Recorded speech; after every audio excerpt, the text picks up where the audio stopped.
RCF. Bonjour à tous, très bon réveil. Merci de nous rejoindre pour votre édition locale en Champagne en ce 5 février. Au sommaire à Châlons-en-Champagne, la compagnie Les Nouveau-Nés transforme l'ancien salon de coiffure du quartier Schmitt en établissement Félix Tampon, une boutique artistique décalée ouverte jusqu'au 7 février. Le Palais du Thau va être orné de 13 nouveaux vitraux, dont 12 financés grâce à des mécènes et une collaboration exceptionnelle entre la Fondation du patrimoine en Champagne-Ardenne et le Centre des monuments nationaux. 5 baies ont été révélées la semaine dernière, grand angle. Mais tout d'abord, un point rapide sur la météo près de chez vous pour aujourd'hui en Champagne. Et selon Météo France, le ciel sera nuageux sur une majeure partie de la journée et sur une majeure partie du territoire de la Champagne, de la Marne, de l'Aube et de la Haute-Marne. On peut s'attendre malgré tout à quelques éclaircies en seconde partie de journée. Côté Mercure, elles sont plutôt agréables pour un mois de février, 5 degrés au-dessus de la normale. Elles sont comprises ce matin entre 4 et 6 degrés, 4 degrés du côté de Sainte-Menou, 5 à Épernay, 6 à Arcis-sur-Aube et jusqu'à 12 degrés prévus pour les maximales.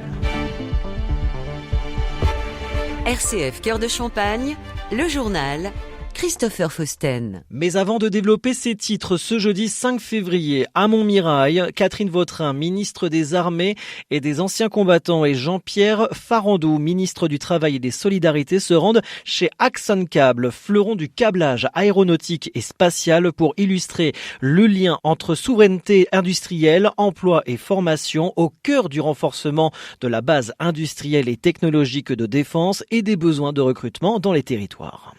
Dans la Marne, des escrocs usurpent le numéro de la brigade de gendarmerie, notamment celui de Vitry-le-François, pour se faire passer pour des gendarmes. 2 faits ont déjà été signalés. Leur prétexte, un soi-disant prélèvement frauduleux avec une demande de rappel vers un autre numéro. Rappel important, jamais un gendarme ne vous demandera vos coordonnées bancaires ou votre code de carte. En cas de doute, un seul réflexe, le numéro 17.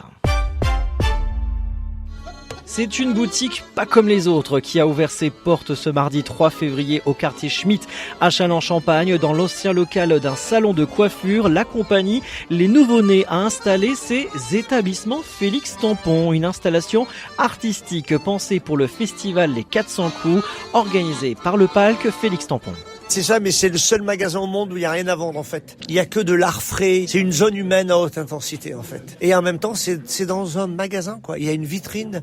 Ça ressemble à un magasin. Ce n'est pas un magasin, mais on l'appelle la boutique parce que on aime bien l'idée que un magasin où il n'y a rien à vendre, ça nous plaît. C'est du théâtre, c'est du cirque, c'est de la chanson. C'est quelque chose qu'on a du mal à nommer. C'est de la vie. Voilà, c'est ça, c'est de la vie. 7 artistes et 2 maîtres d'hôtel ont accepté de s'inviter dans ce quartier chalonnais pour offrir aux habitants une expérience originale et décalée.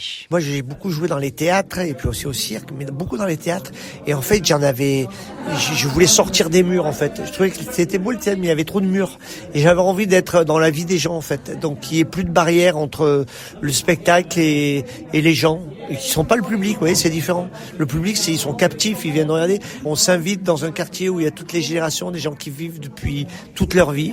Et nous, on est au milieu d'eux. Ici, c'est un ancien salon de coiffure. Et voilà. Et donc, il y a plus de murs entre nous. C'est un endroit où on se rencontre de manière immédiate et très intense. Originaire du sud de la France, cette troupe faisait partie de la première promotion du CNAC il y a près de 40 ans, et c'est avec une joie évidente qu'ils reviennent aujourd'hui à Châlons-en-Champagne. L'idée, c'est de rester longtemps dans une place. Donc là, on est là une semaine en février, on sera là 2 semaines en avril.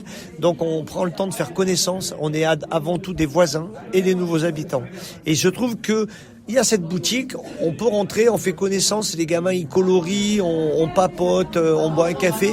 Mais dans l'arrière-boutique, il y a un théâtre, le plus petit théâtre du monde, 20 places. Et là, on va avoir des spectacles qui sont pas des petits spectacles, ce sont des spectacles courts, mais très intenses. Parce que c'est rare qu'on voit de l'art, c'est rare qu'on voit du théâtre, c'est rare qu'on voit du cirque, de la chanson, de si près, en fait.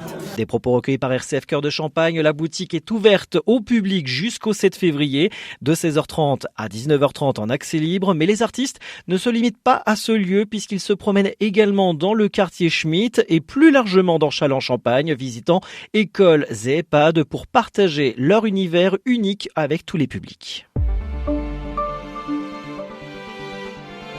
À Reims, il faudra encore patienter une année avant la réouverture du Palais du Thau et la découverte des verrières qui orneront celui-ci.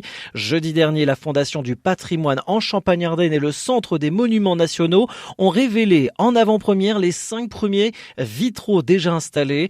Une opération qui donne le sourire au délégué régional de la Fondation du patrimoine en Champagne-Ardenne, Pierre Possémé.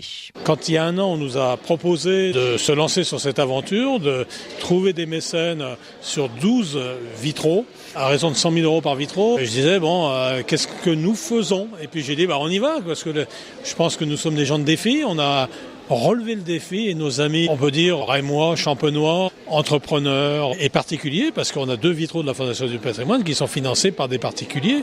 Donc on s'aperçoit qu'on a relevé le défi. En un an, on a bouclé notre opération de 12 vitraux, à raison de 100 000 euros par vitraux. Donc c'est une opération exceptionnelle, financée sur 2 à 3 ans suivant ce que veulent les entreprises.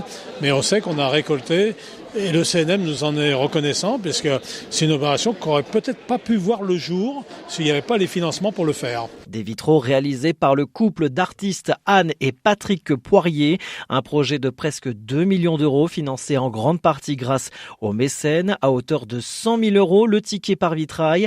2 baies ont été prises en charge par la Fondation du patrimoine elle-même pour permettre des financements collectifs. Sinon, parmi les mécènes, on retrouve des particuliers comme Amaury Muliez ou Jean-Claude, Arnaud et Éric Pinga, mais aussi des entreprises à l'image du Club des mécènes de la Marne, dont fait partie Christophe Mozin, dirigeant de l'art et technique du bois, qui avait du mal à cacher son émotion face aux vitraux. On ne nous propose pas des projets comme ça tous les ans sur la région.